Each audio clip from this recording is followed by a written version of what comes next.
First off, let's explain why I made this slide. Gold is still not free. That's basically to say that if you think that the big move of gold has now happened, that it's almost at 1100, you're wrong. The big move will happen if it's at about 4000.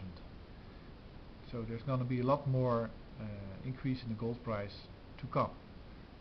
And you should not move out, and there's still reason enough, plenty of time to move in. The reason why it has been rising in the last few days are several. And one is because let's say the treasury sale of the US is over, and that was predicted, that was outlined by somebody who said, when US want to sell debt, the gold price is being suppressed. And of course we know that that has happened for years, so it's not very surprising that it happened now. But exactly as was predicted after that treasury sale, gold price went up. That was last week. This week we have news that India has bought 200 metric tons of gold of the IMF, which is very smart. China wanted to buy gold. They announced that they would be a buyer of gold, but they were kind of tiptoeing it not to excite the prices. And apparently India was able to make a deal with the IMF to buy 200 metric tons at the same time. If they would have done that in steps, then that might have driven up the price and everybody had known about it, and they would be in trouble. Now they're still buying a high price, but it's all at once, so there's not really that much loss of the value of the dollars that they were holding. But that's another reason that the gold price is rising, that there's basically an interest, and it's announced elsewhere that central banks are now a net buyer of gold. I'm not sure who that was, I should look it up. A quote from a person that I know who it was Alan Greenspan, that said basically that the fiat currencies, the paper currencies, are on their way out. That's what this whole gold thing signals. It's amazing to me that this guy that basically run the US in the ground with his monetary policy is still being listened to, but he is saying things that make sense. So they say it's a surprise that he's in the media and he's accepted with his bad policies. But if he's talking, I don't think he's talking nonsense. He's trying to be smart still.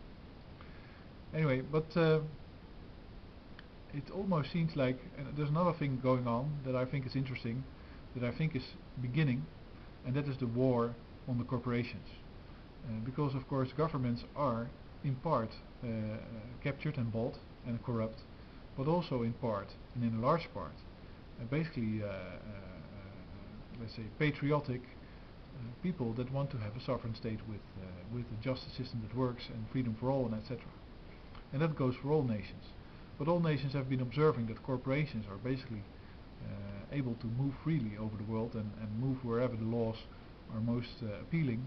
They can, if you're a corporate person in Oracle or in Shell or in Intel or some other big company, you can have your gold stashed in any country, and you can move wherever you like, anytime.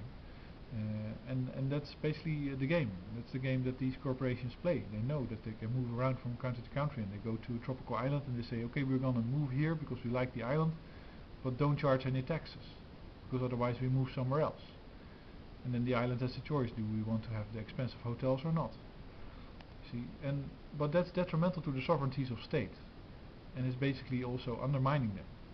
It's creating a different type of government. I guess that's the new world order that Bush was talking about, and all the other people. That's basically a corporatist world, a corporation-centered world without any nationalities and borders. I see one example, and that's the case against Intel, where Intel really has been abusive in coercing companies to use its microprocessors, which a corporation cannot do. And the other one is the move of GM against Germany, where GM basically pulled out of a deal that was made, and Germany financed that for, I guess, a total sum of $4.5 billion of guarantees to get things going for GM. And now that has happened, GM is pulling out, and that creates tensions between countries and corporations. But I think we'll see a lot more of that, and of course we'll see more rising gold. And I hope you found this interesting, and that I'm explaining it right tonight. Thanks for listening.